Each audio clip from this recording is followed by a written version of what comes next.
welcome back. 433 coronavirus cases, out of which 402 are active. We have lost 8 lives in our country so far and are currently staring at a situation with 23 states and union territories in a state of a complete lockdown. Numbers enough to explain the gravity of the situation in our country, with cases now increasing now at a faster pace. Let me tell you where we stand as far as the coronavirus threat is concerned. India so far has crossed stage 1.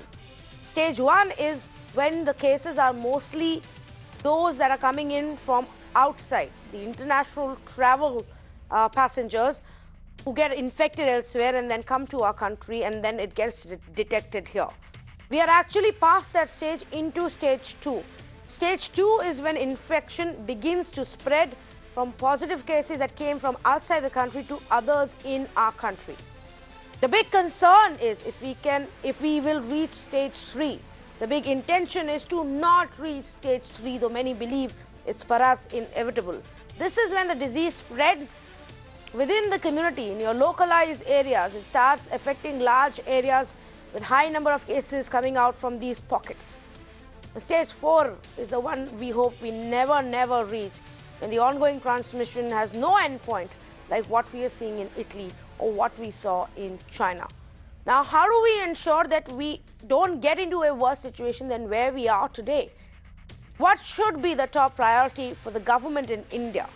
Now, here are some of the things that our team has put together. Our experts will, of course, add to this. But 5 things that we believe the centre and state should look at right now is, firstly, to expand the number of testing facilities.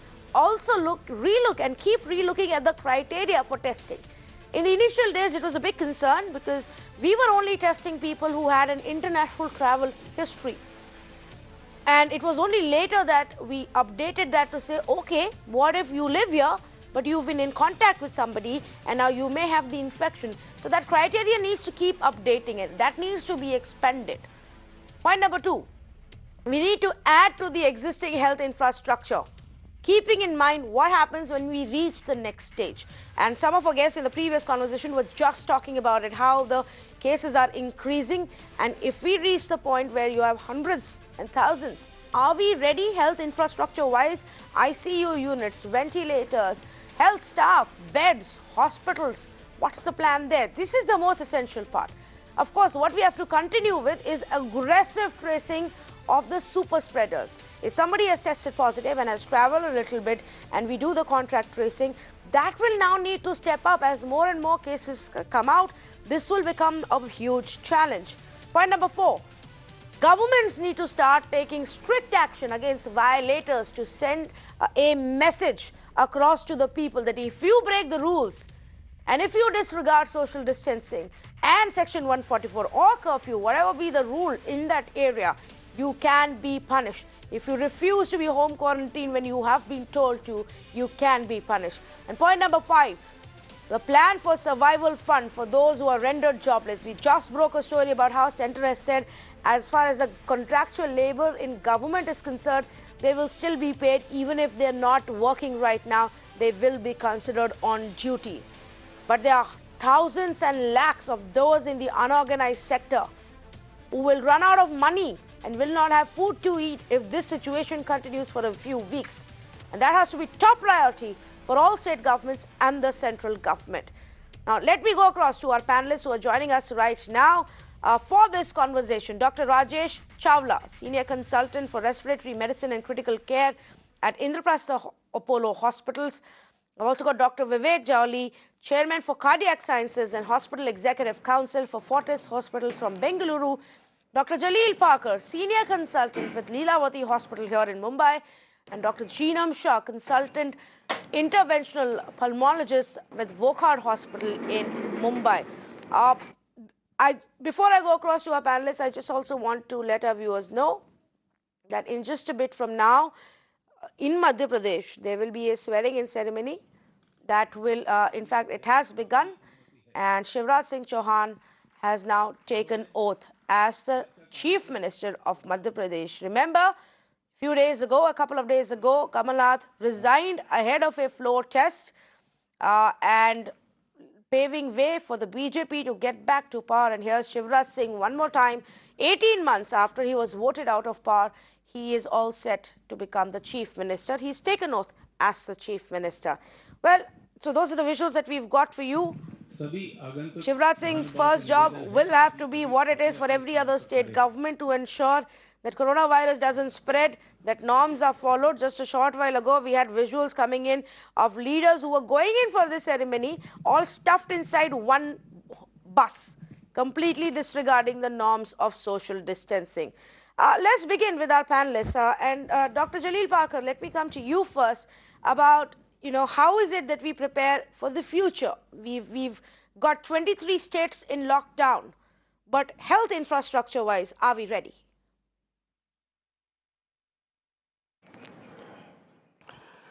See, unfortunately, our population is a curse on our country.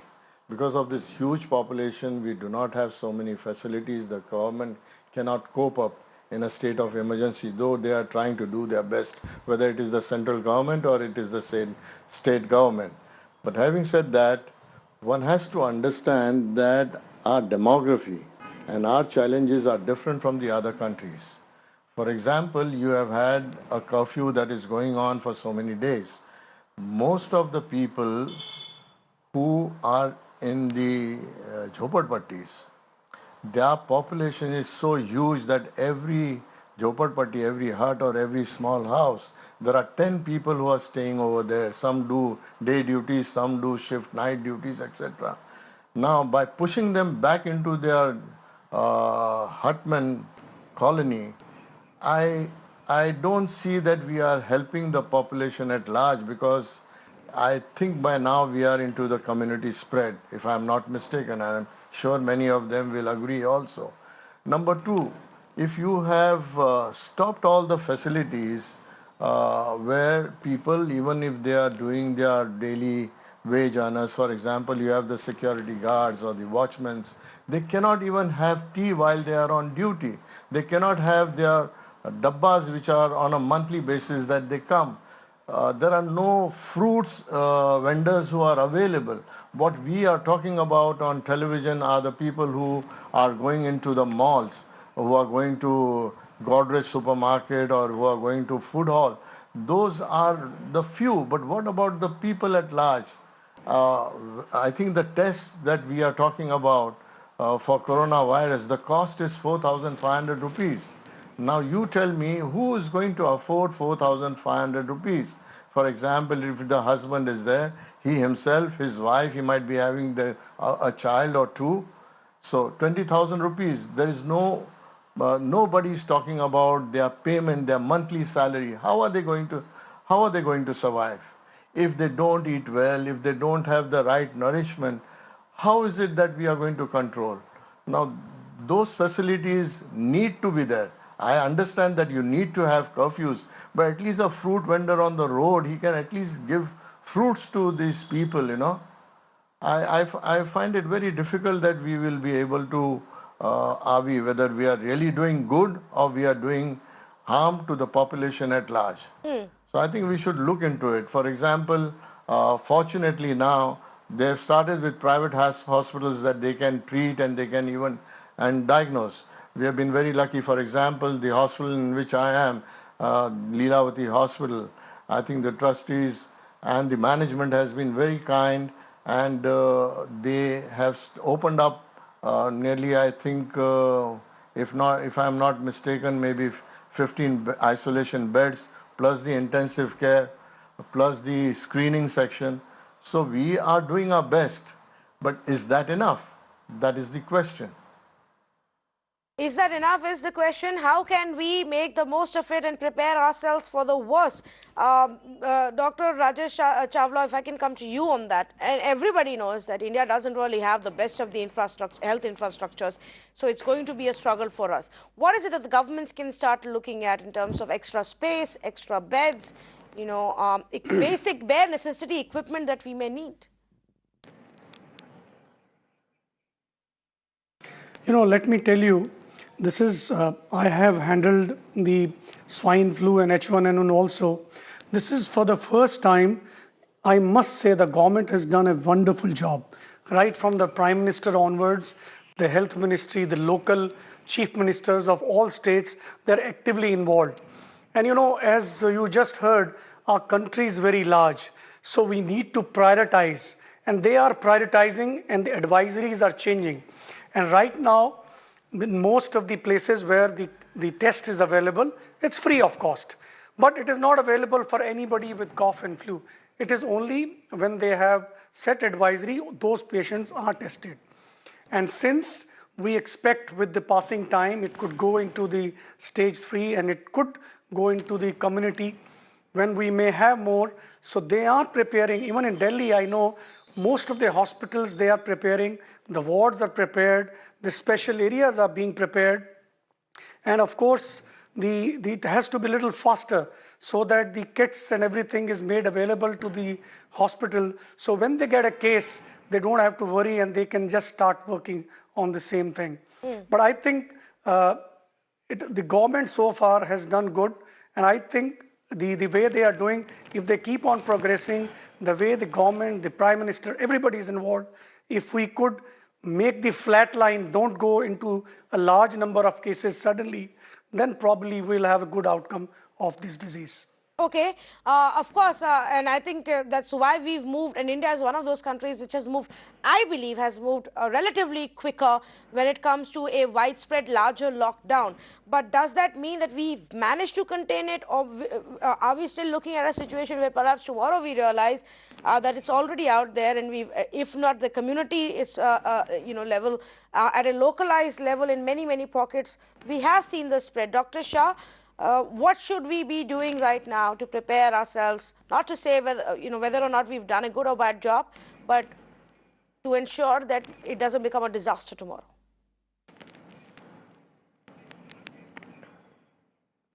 So as far as I'm concerned, I already believe that we have been into stage 3 already. Just because we are not testing enough patients does not mean that we don't see community transmission. I think already the community transmission has happened. I come from an area, Mumbai, where the maximum cases are there till now. So I'm 100% sure that the community transfer has already happened.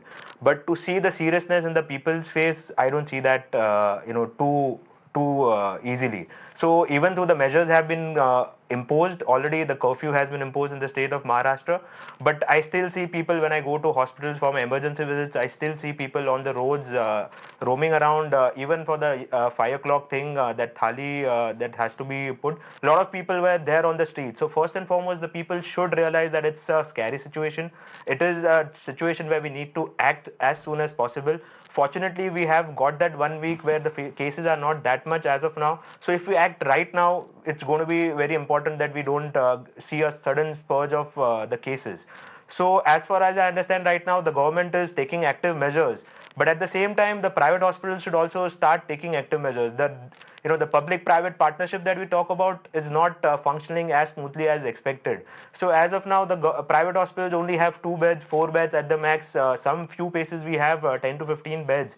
But that 2 and 4 beds for a population of crores and crores is not going to be enough. So we definitely need more number of beds. We are not just talking about the beds, we are also talking about the system that comes along with it. We need ventilators. So ventilators in a hospital are again in a severe shortage, as we have seen in Italy as well as other cities. We have seen that even ventilators have been short out there.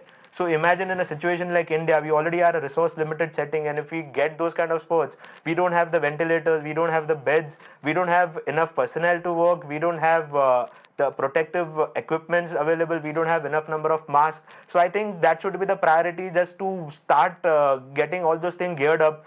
God forbid if we reach into a stage where we lot of transmissions, that with the time that this all preparedness would come handy. And we are not just expecting one spike, as we have seen with other diseases also. We sometimes see second spikes and third spikes also. So that doesn't mean that we have avoided the first spike, means that we are not going to have sudden spurge of cases later on. So we should be always prepared. Social distancing should be followed. It is not followed to the core as of now. So I feel those are the 2 important things that the government should be doing, is the public-private partnership and educating the masses across that please stay at home, don't venture out. Yes. Okay. So let's begin with one of the first points, that you raised and several others also raised, which is to say, perhaps we have far more cases than we know about right now because we aren't doing enough testing. Dr. Vivek, do you believe that that has to be the first step where we expand Yeah. testing centers and do more random sampling to see just where we are at? See, this is quite unmistakable that the community spread has begun, number one. Number two, we must understand that we have this much of capacity, whether for testing, for ventilators, for treating, for hospital beds, even simple things like mask. We should not be a spendthrift community right now. We have to be extremely cautious. We have to believe that we are going to the worst. Like in a war, you prepare well if you know you are going to the worst. This paper from the Imperial College says that there will be 12 lakh deaths in US, 5 lakh in UK, 35 lakhs in India. But by extrapolating very simple logistics, we think in Bangalore, I'm very proud of my government, I will come to that. In Bangalore, we think there are going to be 80,000 cases if this goes really bad. There will be 2,000 cases which will come down seriously, half of them requiring ventilator. My government has been extremely proactive. I'm very proud of them. The Victoria Hospital has been emptied, 1,700 beds for this Corona hospital. It will be well equipped from all, and the public-private partnership has been exemplary in my state. The Chief Minister yesterday called a meeting at 6 o'clock in the morning, everybody was there. Today the meeting was at 11 o'clock, everybody was there. And we are getting prepared, there is a good partnership, but what is important is that now everybody has to pour and chip in.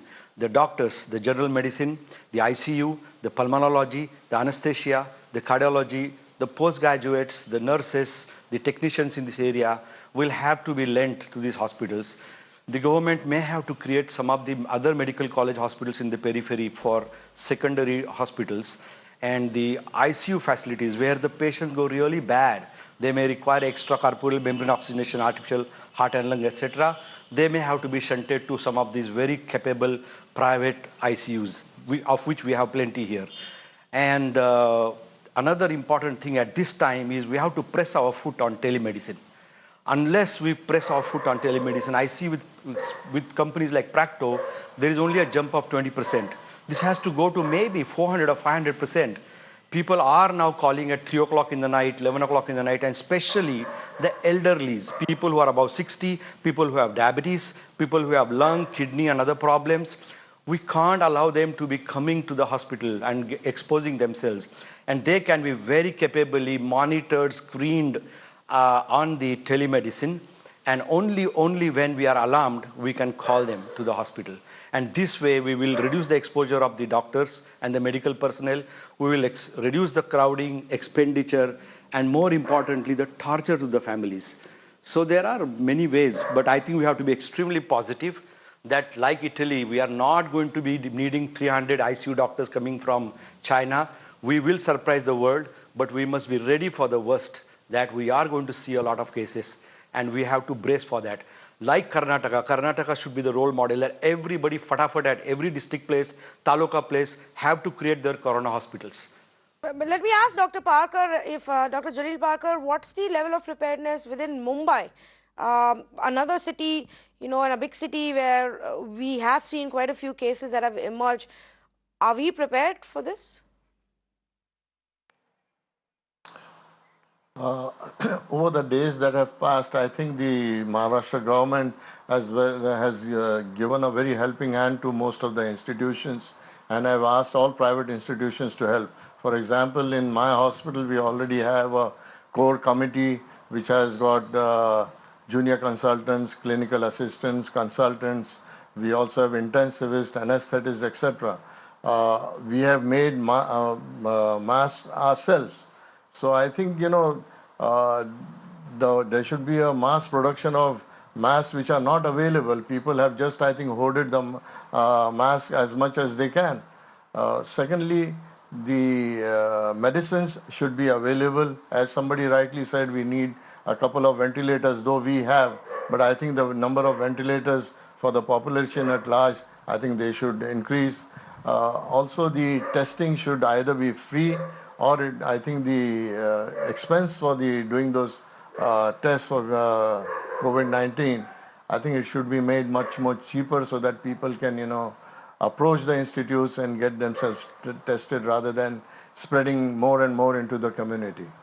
So who should take this burden on, Dr. Chawla? Should we see, can it be the central government? Can it be the state governments? Can it also be private hospitals who take on some of this burden and say, okay, we will help you with the cost of this testing? If this spreads in the way we are thinking, then we really require very large number of kits, very large number of participation. It can't be only the central government, the state government, and I think the industrialists who have a lot of the money at their disposal, they can participate in this and contribute largely at least to the kits like Reliance and others. This is the time when India needs them. And when you really require, you will require a very large number of kits. As you just heard, they should be available either free of cost or very, very reasonable, like 4,500 now, the money fixed. Many of the people may still not afford it if they really required the test. But we need to be very cautious, not test indiscriminately, only test who really required, and we have to prioritize and just follow the government directives because they have been based with a lot of discussions. If we start doing for everyone, the kits will finish and the people who really require will not be there. So we need to follow that. And I think everywhere the private-public partnership has to be there. All the state governments are talking to all the corporate hospitals. Like in our hospital also, there's a lot of preparation has already been done to if there is something like this happens, and it is going on every day. There are meetings, so this has to be a continuous process because the advisory may change every day depending on what is the situation. So we have to be very cautious, very observing for what is changing in the coming days. Okay, so here is the other question, and a lot of people are confused with this. Dr. Shah, when we say that we should increase the number of testing facilities, what's the point in really doing that if we don't really have enough number of testing kits, which is why we are being extremely cautious about where we use these kits?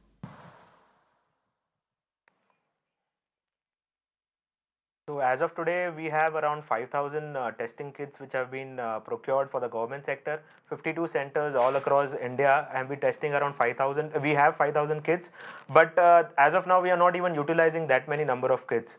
So yes, A is to start utilizing those kits because I mean that stringent criteria which was laid down earlier that only with travel history as well as contact history would be tested.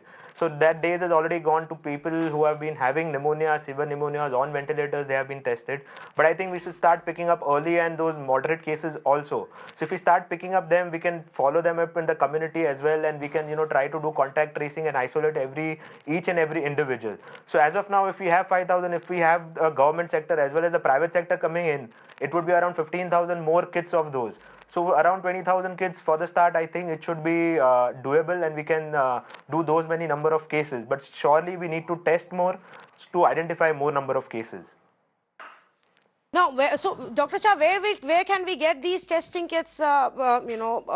What's the option once we run out of this? Are we making it ourselves? Are we importing it from elsewhere? Why would any other country also want to share those when everybody is going through the same problem? Yes, absolutely. So as of now, we are importing all those kits as far as I understand. So I think there should be a system where we start developing our own model. So there's a second CAFID model which I'm aware about, which is relatively an easier test that we can do it. The turnaround time, the TAT time is little lesser with that CAFID model, but that model is still not, the cartridges and for the models are still not available. I think if we do some research and if we can just prepone that thing, we can definitely start making it indoor in our country, and probably we'll be able to test many more number of patients for the future purpose. Okay, so the one part, of course, is the testing aspect. But let's say that now we've got an X number of patients already who have tested positive, who need to be now treated. How do we go about doing that? Now, we've spoken about some of the big cities where governments are preparing. Outside of big cities, Dr. Vivek, it's just extremely scary to even think about it in smaller towns. What will happen? True. No, as I said, the role model of what is happening in Bangalore, it has to be replicated in district places, taluka places. We have a large number of doctors, nurses, and technicians. We have very well trained people. We have an extremely good capability of online training. In one day, we can train thousands of people online, and we can go on repeatedly training them. There are enough trainers. The task force has to lead. This is a war-like situation. A war is a very fluid situation. And in a fluid situation, the command structure has to be very strict. Nobody's intelligence is required in between. So a task force, clear technocrats leading the war, and we have to be in a hurry to create these facilities. India has a tremendous capacity to produce lots of things. And testing kits, ventilators, we have to now let our industry loose. And I'm very sure with encouragement, support, financing, we don't know what is the depth of this crisis, how long it is going to go. So I think we should start all that. And as I told you, I was proud of my state because what we should have been doing day before yesterday, we at least started yesterday. And everybody has to be in a hurry. And I agree with my last speaker that we have to be extremely stingy. We can't be spendthrift. My senior friends in Italy are crying, telling me that they are like the warriors who have run out of the bullets. And we should not get into that situation. All India Institute has created a fantastic protocol of managing these COVID-19 cases and where you should actually test and where you should think of ventilator. And ventilator there are.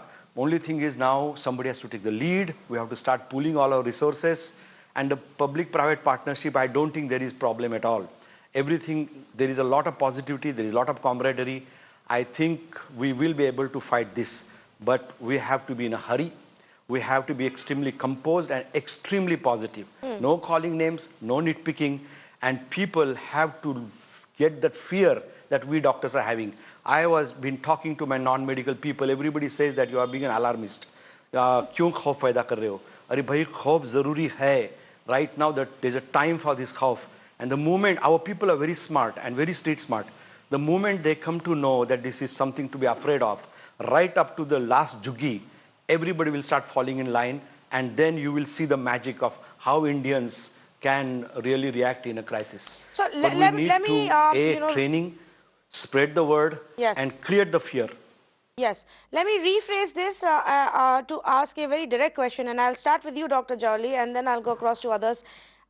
Is absolute lockdown and social distancing our biggest hope, keeping in mind the kind of health infrastructure we have? Absolute.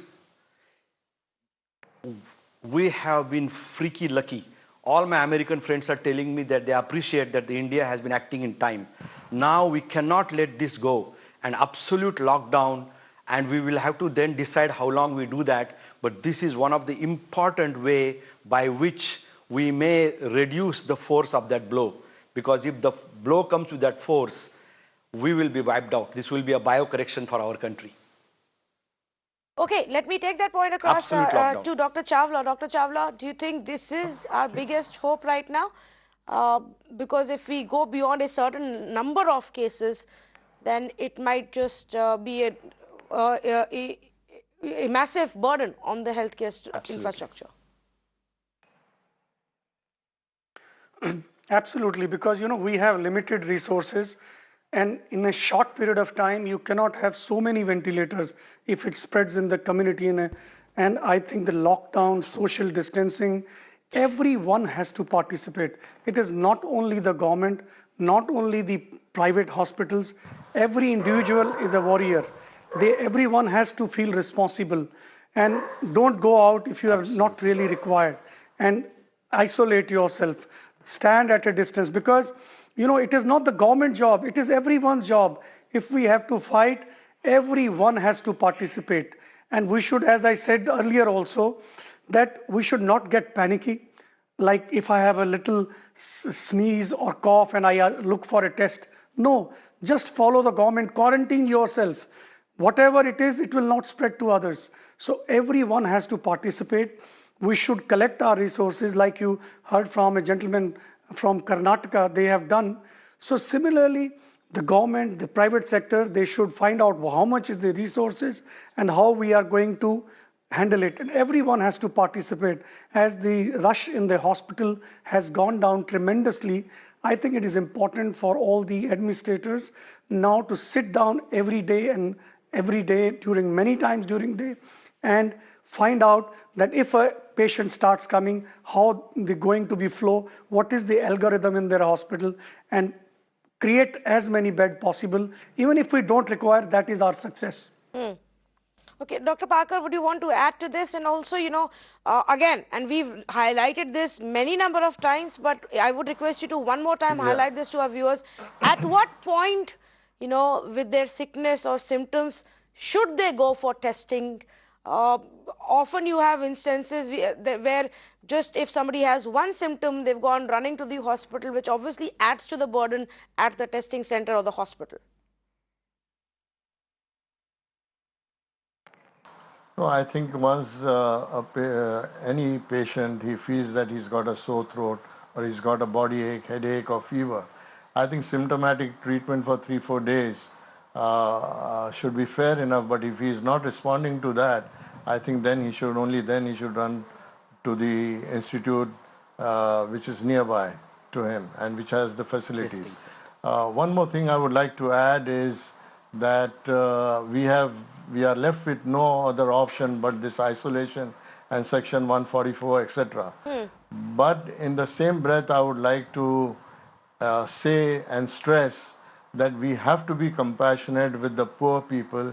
We need to have certain facilities to be given to them. For example, the bakeries should be open. For example, fruits vendors should be available so that they can sell their fruits. And people who are working in the medical sector, they should be permitted to travel. They can't travel to give in their services. If everything is shut down, how will they reach an hospital and how will they serve the community at large? So I think all these things need to be thought about and executed in the most rational way. All right, so that's what we need to look at. I just want to also have a follow-up question, Dr. Jalil Balkar. You said that if you have a certain symptoms, there should be a treatment for 3-4 days. What is that treatment, and is that meant to be done at home? Because usually when you have a viral infection, after all, there are other viruses also. So when you have a viral infection, you take antipyretics, you sometimes take anti-inflammatory, you might take an antibiotic to which you respond. And that's how it should be. Usually the antibiotics do help in the initial course. And if you have, for example, you have cough, then you have cough expectorants, you have cough suppressants, you have oral antibiotics. I think you should give a trial of all these things before you rush to the hospital saying that it is COVID-19. Thank you so much for reiterating that. Cannot emphasize on this enough, and we do this repeatedly. Tell our viewers that try these things out at home, and only if you have all of these symptoms which refuse to go away should you then approach a hospital for testing. Otherwise, it's just going to become a burden on the testing center and on our entire healthcare system. A big thank you to all of our very, very senior and reputed experts who joined us tonight to help us understand. Now, I'm going to repeat these priorities one more time for you. Add to existing healthcare infrastructure for the next stage. The government, state government, along with private hospitals, need to start working on this right away. Aggressive tracing of super spreaders. There have been cases where one person who's tested positive has in the past few days interacted with 1,000 people, 400 people. We need to trace these people and put them in a lockdown right away. Take strict action against violators to send a tough message to the whole country. This is the most important. And while repeated appeals are actually coming from the government, including the Prime Minister, who's now started using the hashtag stay home and is repeatedly tweeting, asking people to stay home. Some people are still not getting it, and some people don't get the seriousness and the gravity of the situation. Perhaps it is time to start taking tough action, including some netas who disregard the social distancing norms, who are disregarding Section 144, who are disregarding the lockdown that has been brought into place. It has to be done. Let's start penalizing the violators who refuse to join us in this war against coronavirus. And yes, the authorities need to look at expanding testing facilities and perhaps widening the scope of testing as well. Thank you so much for joining us on this conversation. Lots more on the other side. Stay with me.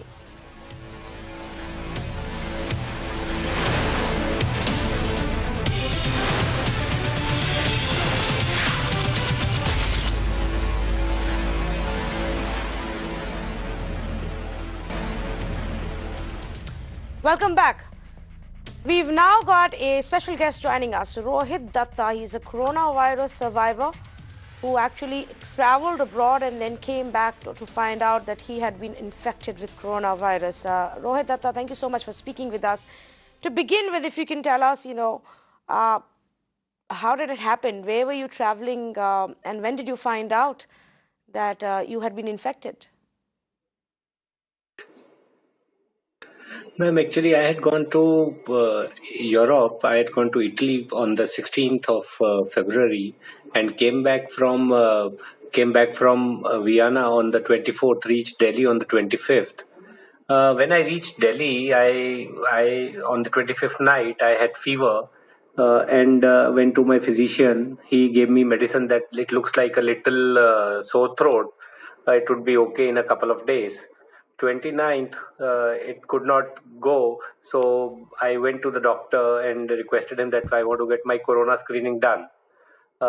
He referred me to Ram Manohar Lohia Hospital, and I went to Ram Manohar Lohia Hospital. They admitted me then and there because there was a form which you have to fill, which says that you have to tell me of the symptoms if you have any.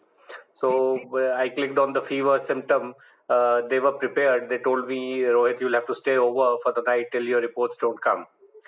Next day, on the 1st of March, I got corona positive, and the hospital authorities and the government authorities came to know of it. But the good part was that they did not disclose it with me. Because night time everybody has a lot of anxiety and it is difficult for everybody to sleep. So they broke it to me on 2nd March morning. A team of doctors came over and they informed me that, Rohit, you are corona positive, and that's it. It got. What was the first thought you had in your mind? Trying to. Mr. Datta, you were one of the first cases we saw here. By now, there's much conversation that's happened about coronavirus and how to deal with it and what to do. But what went on in your mind at that point?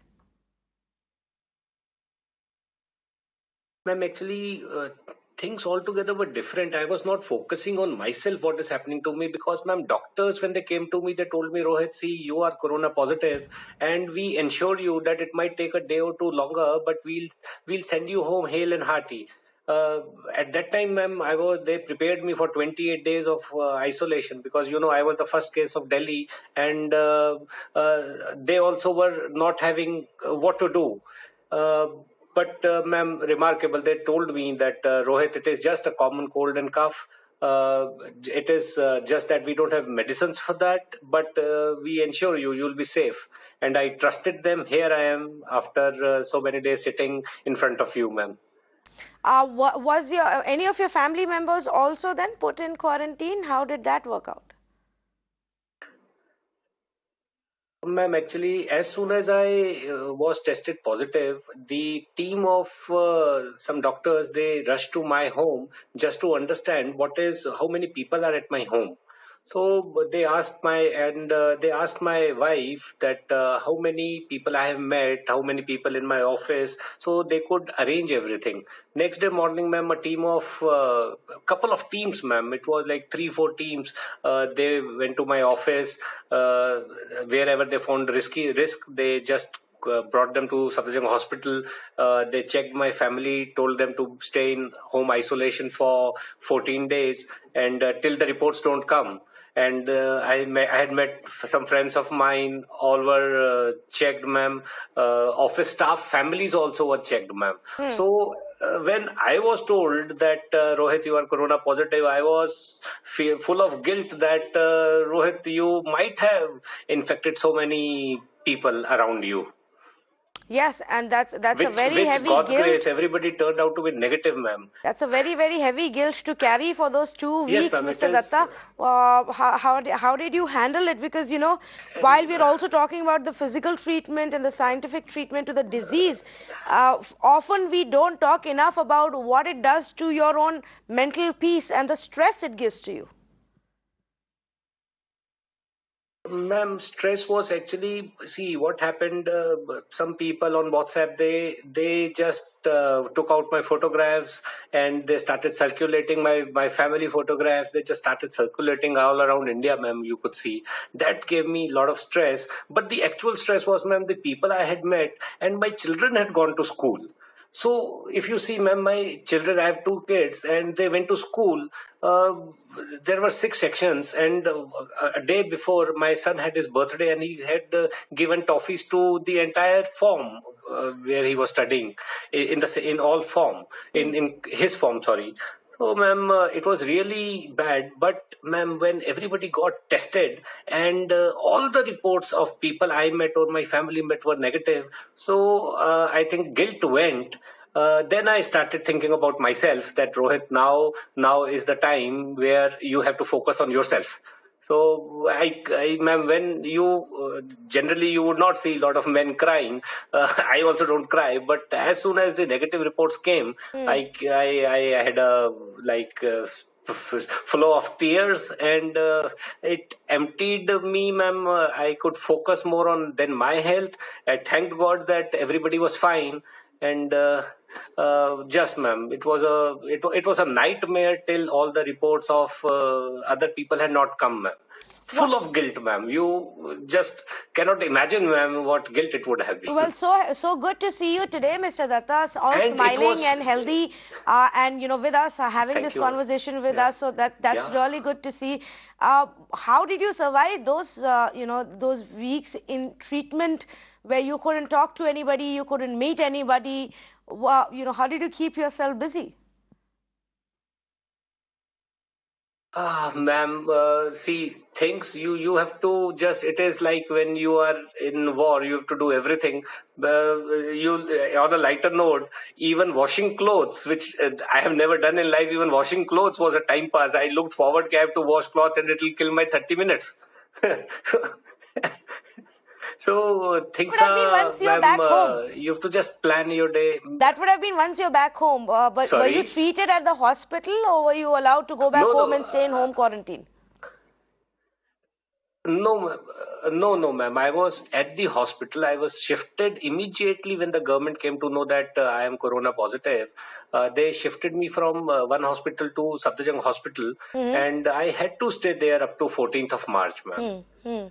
14 nights I had to spend there until unless my two of my reports did not come negative, and I was a virus-free man for them. Yes. So they then gave me back to the society. Yes. Okay. Yeah. And did you get a special welcome back when you got home and met your family then after 2 weeks?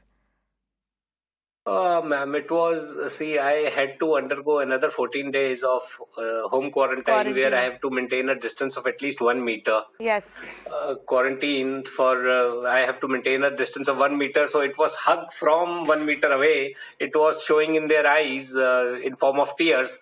Ma'am, cannot explain. Okay. Then, Mr. Datta, let me ask you this question. Now, you are an expert at how to spend time at home Please. in a quarantine situation, maintaining distance from everybody. Give some advice and tips to our viewers. Now, everybody is in a Yes, ma'am. lockdown in all big cities, wondering what to do. Ma'am, see, honestly, hospital 5 days they taught me everything. It is just planning what you need to do. You have to just jot it down in your mind. Uh, Ma'am, see, I am a little busy now because I'm getting a lot of calls. But see, movies help, ma'am. Carom board helps. games like Ludo, which people have stopped playing, they help. Yoga helps. So, ma'am, Yes. there are many things, ma'am, which we all were missing in our lives, ma'am. Family time, ma'am. Yeah. We all book tickets for anywhere in the world for traveling, and there also we just don't sit, relax. We just go and have, chalo Disney World chale jate hai, we go there and that. But, ma'am, this time, I think, although it is a pandemic, but home time, quality time has come. Yes. I have not seen this for last 30 years. Oh, yes, and I think especially in the last few years when we've all gotten so caught up in social media and digital media, this is a Yes, very, ma'am. very different era now we are looking Correct, at. ma'am. Mr. Datta, was there a time when you were in hospital, your family members and everybody else who had been in touch with you, they were in quarantine as well? Was there some kind of a, backlash or negative vibes that you got from the society, from people around you? Right now, we're getting a lot of reports. I ask you this question because we're getting a lot of reports of, for example, the crew that is traveling in flights, they are being ostracized from their society. Anybody Yes, who's ma'am. come from Yeah. abroad, has done their 2 weeks of quarantine, is still getting ostracized from their society. Did you face anything like this? Ma'am, actually, I was in hospital, honestly. So, but of course, my family faced because, ma'am, I was the first in Delhi. People were really, it looked like I am a criminal and I have done some crime. But, ma'am, the good thing was my immediate neighbors, people who stay one floor above my home, which we've been staying for 15 years, they were together, even in bad times. But, ma'am, you find all sort of people. You cannot help them. It is not a social stigma, ma'am. It can happen to anybody. Nobody goes and purchases corona.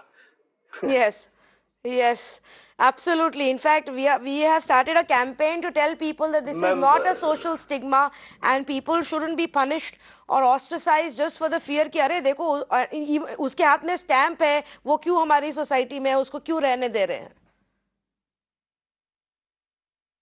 correct, ma'am. And ma'am, see this thing, ma'am. We are focusing not on the not on the bigger picture, ma'am. See, lockdowns are very helpful, ma'am. We should see what difficulties the government and patients are facing in hospitals. If they are facing any, we should focus our things on them, ma'am. I know, ma'am.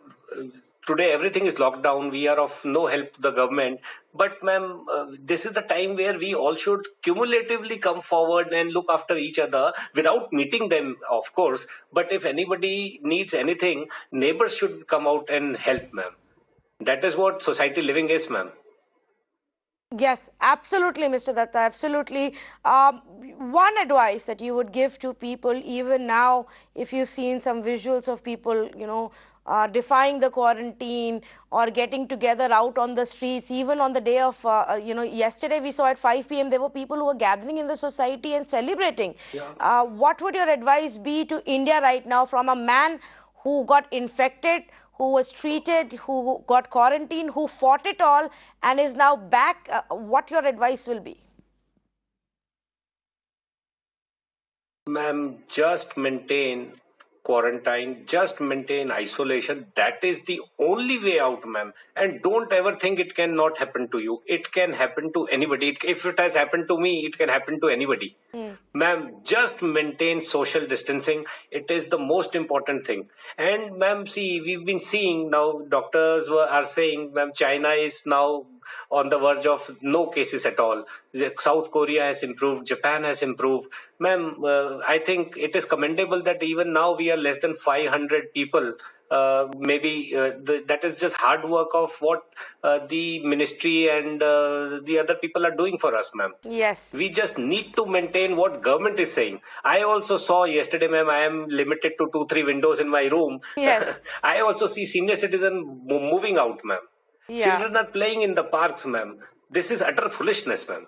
They need to understand it can happen to anybody. It is a flu, and once you catch that virus, your 28 days of your life are gone. 28 days of your life are gone, and like you said, you had to deal with the guilt until each of your friends and family members are tested negative, you have that, you know, fear in your head that because of you, you may have given it to others. That also everybody has to keep in mind, that you may not know it today, Yes, but ma'am. if you travel and tomorrow somebody Ma'am. else catches it because of you, then what do? Thank you so much, Mr. Rohit Datta. Yes, ma'am. And it's really great to see you back. Thank you, ma'am. And thank you for your, you're sharing your experience with us. I hope people Thank you, learn ma'am. from your experience as well, and ensure that we all get into this fight together. Stay Thank you, home ma'am. and fight coronavirus. Thank you so much. Well, we're going to take a very short break. Lots more on the other side. Stay with us.